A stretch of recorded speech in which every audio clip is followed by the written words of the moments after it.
Llegamos a ustedes con la palabra de vida para permanecer en el amor y en la luz.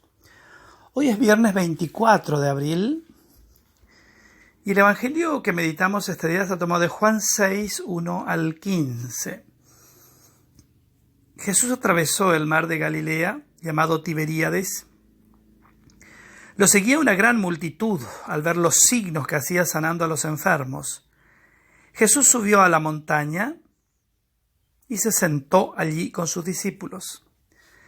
Se acercaba la Pascua, la fiesta de los judíos. Al levantar los ojos, Jesús vio una gran multitud que acudía a él y dijo a Felipe: ¿dónde compraremos pan para darles de comer? Él decía esto para ponerlo a prueba porque sabía bien lo que iba a hacer. Felipe le respondió: 200 denarios no bastarían para que cada uno pudiera comer aunque sea un pedazo de pan.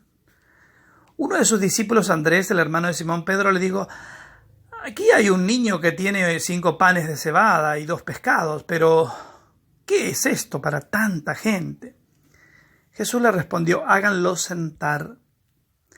Había mucho pasto en ese lugar, todos se sentaron y eran unos 5,000 hombres. Jesús tomó los panes, dio gracias y los distribuyó a los que estaban sentados. Lo mismo hizo con los pescados, dándole todo lo que quisieron. Cuando todos quedaron satisfechos, Jesús dijo a sus discípulos: recojan los pedazos que sobran para que no se pierda nada. Los recogieron y llenaron 12 canastas con los pedazos que sobraron de los 5 panes de cebada. Al ver el signo que Jesús acababa de hacer, la gente decía: este es verdaderamente el profeta que debe venir al mundo. Jesús, sabiendo que querían apoderarse de él para hacerlo rey, se retiró otra vez solo a la montaña. Impresionante evangelio. Me perdona si soy un poquito extenso porque estamos recibiendo teología de Juan, que es absolutamente una teología trinitaria absolutamente profunda, ¿no? 2 aspectos me parecen fundamentales de este evangelio que acabamos de escuchar. El primero es que Jesús los saca a los discípulos del arrobamiento espiritual y entonces de la tentación absolutamente presente en todo ser humano de caer en un falso espiritualismo.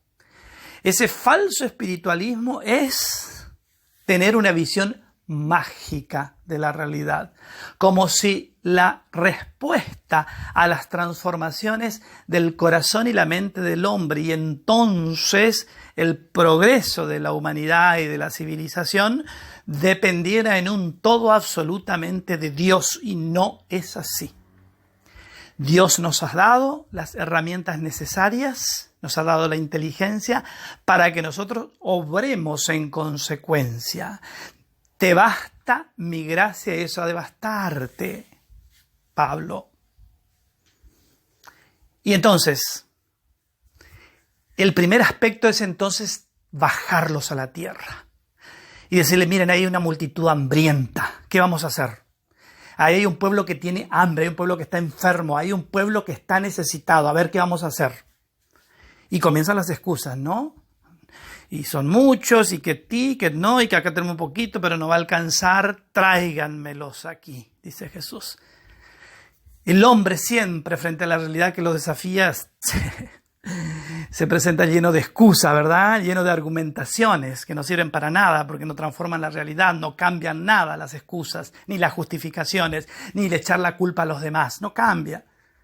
Tráiganmelos aquí. Y lo primero que hace Jesús es darle el signo, no de la multiplicación, sino de la bendición. Le da gracias a Dios. Vale decir, la primera acción es reconocer que todo lo que tenemos proviene de Dios y que a Él le son debidas las acciones de gracias. Tenemos que tener la conciencia de que nosotros todo lo que tenemos y poseemos viene de Dios. Eso es lo primero que hace. Y se produce la multiplicación que está después. En el momento en que reconocemos, damos gracias a Dios por su providencia, se multiplica, sobreabunda y sobra. Eso es el gran milagro, ¿no? Todos son absolutamente nutridos y alimentados con sobreabundancia. Y la conclusión es Eso, ¿no? Qué lejos estamos. Pero el otro aspecto que es también fundamental es cómo podemos malinterpretar las cosas y los signos que nos da Dios. Fíjense el signo de la lección que Jesús le dio a los discípulos.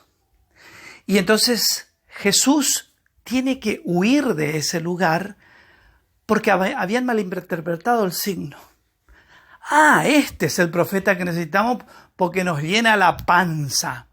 Pensar que, digamos, solo lo que nos llena la panza sirve.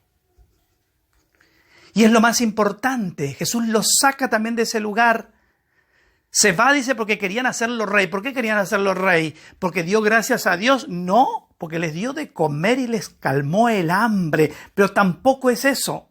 Tampoco es eso. Jesús huye de allí porque querían hacerlo rey. Vale decir, no habían comprendido el signo impresionante que Él les había dado. Que la mirada de Cristo te guarde, el amor de la Virgen Consolata te custodie, descienda sobre tu casa, tu trabajo, tu familia, su santa y divina bendición.